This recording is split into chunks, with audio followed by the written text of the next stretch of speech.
2024 ఐపీఎల్లో అన్ని 10 టీమ్స్లో ఒక్కొక్క టీంలో ఉన్న ఎక్స్ ఫ్యాక్టర్ ప్లేయర్ ఎవరో తెలుసుకుందాం. అంటే మ్యాచ్ విన్నర్ అన్నమాట. వాళ్ళు ఆడితే ఆ టీం ఖచ్చితంగా గెలుస్తుంది అని చెప్పగలం. సో అలాంటి ప్లేయర్స్ గురించి పూర్తిగా డిస్కస్ చేద్దాము. వీడియో మొత్తం చూడండి. మీకు ఇష్టమైన ప్లేయర్ ఎవరైనా మిస్ అయితే కామెంట్ సెక్షన్లో తెలియజేయండి. అండ్ అలాగే తెలుగు బస్ టెలిగ్రామ్ ఛానల్లో జాయిన్ అవ్వడం మర్చిపోకండి. ఐపీఎల్ దగ్గరకు వచ్చేసింది. మ్యాచ్ ప్రిడిక్షన్స్ ఫ్రీగా దొరుకుతాయి. దాంతో పాటుగా ఎన్నో బెనిఫిట్స్ ఉంటాయి. అరౌండ్ ద క్రికెట్ గ్లోబ్లో మనం ప్రతి అప్డేట్ని స్టాట్ని ఎప్పటికప్పుడు ప్రొవైడ్ చేస్తూ ఉంటాం. ఒకసారి వెళ్ళి చూసారంటే మీకే ఐడియా వస్తుంది. డిస్క్రిప్షన్ బాక్స్లో లింక్ ఉంది, వెంటనే వెళ్ళి జాయిన్ అవ్వండి. సో ఫస్ట్ అయితే నేను రాజస్థాన్ రాయల్స్ టీంతో స్టార్ట్ చేద్దాం అనుకుంటున్నాను. సో రాజస్థాన్ రాయల్స్ టీంలో చాలా మంది మంచి ప్లేయర్స్ ఉన్నారు. Jos Buttler, Yashasvi Jaiswal, Sanju Samson. So అందరూ వీళ్ళ వైపే చూస్తూ ఉంటారనమాట. వీళ్ళు ఎక్స్ ఫ్యాక్టర్ ప్లేయర్స్ అవ్వచ్చు, వీళ్ళు మ్యాచ్ విన్నర్స్ అవ్వచ్చు అని చెప్పి. బట్ ఈ ఇయర్ నాకెందుకో Drew Jurel will be the X factor player for Rajasthan Royals అనిపిస్తోంది. అంటే తను బ్యాటింగ్కి వచ్చే పొజిషన్ కానీ లాస్ట్ ఇయర్ చూసామంటే ఇంపాక్ట్ ప్లేయర్గా ఆడాడు. బట్ ఈ ఇయర్ మాత్రం ఖచ్చితంగా ప్లేయింగ్ ఎలెవెన్లో డైరెక్ట్గా ఉంటాడు అండ్ క్విక్ నాక్స్ ఆడుతూ ఉంటాడు. సో అందుకే ధ్రువ్ జురెల్ రాజస్థాన్ రాయల్స్కి X factor player, match winner అవుతాడని నాకు అనిపిస్తోంది. ఇక నెక్స్ట్ చూసాము అంటే Delhi Capitals team. So last year Delhi Capitals team performance చాలా డౌన్ అయిపోయింది. అయితే దానికి కారణాలు వెతికామంటే మాత్రం ఎందుకో ఆ టీం రిషబ్ పంత్ లేకుండా సరిగ్గా ఆడలేకపోయింది అనిపిస్తోంది. అండ్ రిషబ్ పంత్ కొన్ని సంవత్సరాల తర్వాత, అంటే ఆల్మోస్ట్ 1.5 years తర్వాత ఇప్పుడు మళ్ళీ క్రికెట్ ఆడటం మొదలు పెట్టబోతున్నాడు. సో ఖచ్చితంగా ఢిల్లీ క్యాపిటల్స్ టీంకి అతనే కెప్టెన్, అతనే అన్ని మ్యాచ్లు ఆడే అవకాశం ఉంది. సో ఈ ఇయర్ రిషబ్ పంత్ పర్ఫార్మెన్స్ పైన ఢిల్లీ క్యాపిటల్స్ టీం పర్ఫార్మెన్స్ ఎక్కువగా ఆధారపడే అవకాశం ఉంది, కెప్టెన్సీ పరంగా అయినా బ్యాటింగ్ పరంగా అయినా. సో అందుకే Rishabh Pant X factor player అవుతాడు అనిపిస్తోంది. ఇక పంజాబ్ కింగ్స్ టీంలోకి వచ్చాము అంటే ఈ టీంలో కూడా చాలా మంది భారీ హిట్టర్ ఉన్నారు, మ్యాచ్ విన్నర్స్ ఉన్నారు. బట్ నాకెందుకో సికందర్ రాజా, అవును మీరు కొంచెం ఆలోచించచ్చు అనమాట, సికందర్ రాజా ఏంటి ఎక్స్ ఫ్యాక్టర్ ప్లేయర్ అని చెప్పి. బట్ మీరు లాస్ట్ ఇయర్ చూసారంటే అతను ఆడిన కొన్ని మ్యాచెస్లో కూడా అద్భుతంగా పర్ఫామ్ చేశాడు. అది బ్యాటింగ్ అవ్వచ్చు అండ్ అలాగే బౌలింగ్ అవ్వచ్చు. ఎందుకంటే 2 dimensional ప్లేయర్ అనమాట, 2 విధాలుగా టీంకి యూజ్ అవుతాడు, మంచి ఫీల్డర్ కూడా. సో అందుకే ఈ ఇయర్ అతను ప్లేయింగ్ 11లో ఉంటాడో లేదో మనకు తెలియదు. బట్ పెట్టుకుంటే మాత్రం ఆ టీంకి ఎక్స్ ఫ్యాక్టర్ ప్లేయర్ అయ్యే అవకాశం క్లియర్గా కనిపిస్తుంది. ఇక next Gujarat Titans. So Hardik Pandya టీంలో నుంచి వెళ్ళిపోయాడు. ఇప్పుడు కెప్టెన్ శుభ్మన్ గిల్. అండ్ ఈ టీం బ్యాటింగ్ గురించి మనం మాట్లాడుకున్నాము అంటే గత 2 సంవత్సరాలుగా ఈ టీం టోటల్గా క్లియర్గా టాప్ ఆర్డర్లో శుభ్మన్ గిల్ పైన బాగా డిపెండ్ అయింది. అంటే అతను ద బెస్ట్ నాక్స్ ఆడాడు, ద బెస్ట్ ఇన్నింగ్స్ ఆడాడు ప్రతి మ్యాచ్లో అండ్ అద్భుతంగా పర్ఫామ్ చేశాడు. సో ఈ ఇయర్ అతను కెప్టెన్ కాబోతున్నాడు. బట్ ప్రెసెంట్ అయితే శుభ్మన్ గిల్ ఫామ్ సరిగ్గా లేదు, మనం చూస్తున్నాం. ఆడిన ప్రతి ఫార్మాట్లో కూడా ఫెయిల్ అయిపోయాడు. సో ఈ ఇయర్ శుభ్మన్ గిల్ వీళ్ళకు ఎక్స్ ఫ్యాక్టర్ ప్లేయర్. ఒకవేళ ఇతను ఆడుకుంటే మాత్రం మనం లాస్ట్ 2 yearsలో చూసిన గుజరాత్ టైటన్స్ పర్ఫార్మెన్స్ చూడలేకపోవచ్చు.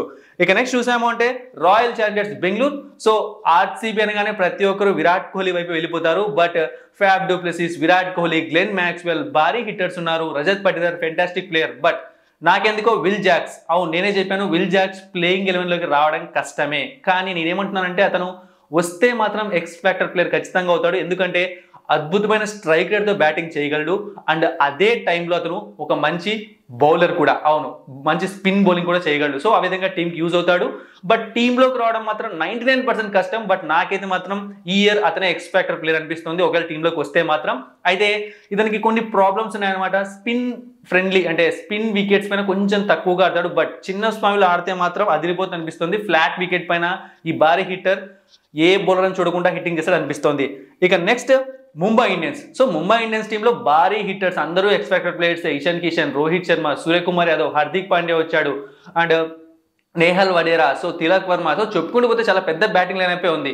బట్ ఈ టీం లాస్ట్ ఇయర్ ఇబ్బంది పడింది ఎక్కడ అంటే బౌలింగ్ డిపార్ట్మెంట్లో. ఎందుకంటే జస్ప్రీత్ బుమ్రాకు ఒక మంచి పార్ట్నర్ లేడు.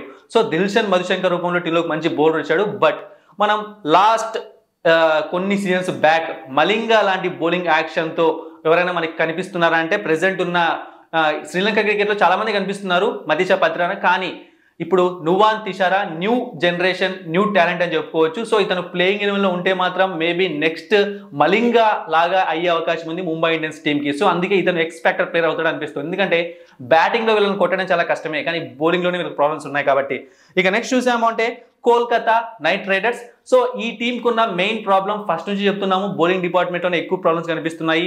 వాళ్ళకు మంచి సరైన పేస్ బౌలింగ్ డిపార్ట్మెంట్ ఈ సంవత్సరం కనిపించడం లేదు. ఇంతకు ముందు ఆడిన ప్రతి సీజన్లో కూడా కోల్కతాకు వాళ్ళ బౌలింగే బలం, కానీ ఈ ఇయర్ ఆ ప్రాబ్లం మనకు క్లియర్గా కనిపిస్తుంది. సో మిచెల్ స్టార్క్ని ఎంతో రికార్డ్ ప్రైస్ పెట్టి కొనుక్కున్నారు. సో ఇతనే వీళ్ళకు ఎక్స్ ఫ్యాక్టర్ ప్లేయర్ అయ్యే అవకాశం ఉంది. అంటే ఇతను మంచిగా బౌలింగ్ చేస్తే బౌలింగ్ డిపార్ట్మెంట్ మొత్తం ఇతనిపై డిపెండ్ అవుతుంది, కాబట్టి ఇతను సూపర్గా బౌలింగ్ చేయాల్సిన అవసరం ఉంది. ఇక నెక్స్ట్ చూసాము అంటే చెన్నై సూపర్ కింగ్స్.